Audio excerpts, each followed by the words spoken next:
La consolidation correspond au fait de réaliser des comptes pour un groupe de sociétés. Historiquement, différentes questions se sont posées. Comment considérer les groupes? Quels sont les utilisateurs visés? Veut-on analyser le patrimoine des actionnaires majoritaires ou celui du groupe? Mais qu'est-ce qu'un groupe, cet objet que la consolidation souhaite représenter?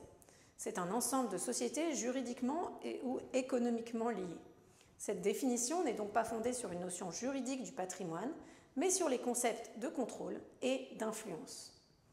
La représentation des groupes comme entité comptable, c'est-à-dire comme un tout fini distinct des propriétaires, est assez récente.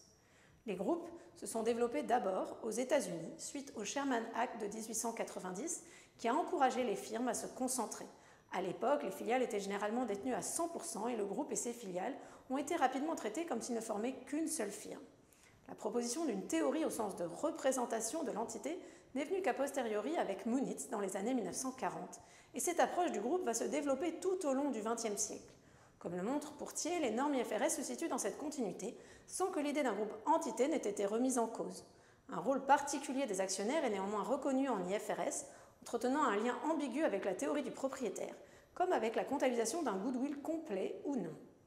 Le groupe comme entité est donc finalement un postulat implicitement admis et peu discuté, malgré les difficultés de plus en plus grandes avec le temps d'en déterminer des frontières finies et malgré son caractère mouvant et dynamique.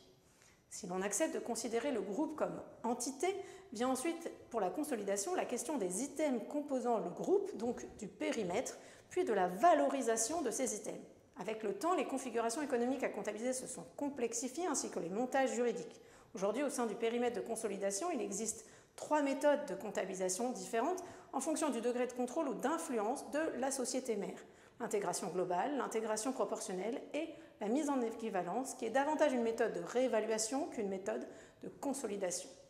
Au début, la question de la valorisation de ces différents cas de figure se posait peu, car les groupes ressemblaient à une somme d'établissements.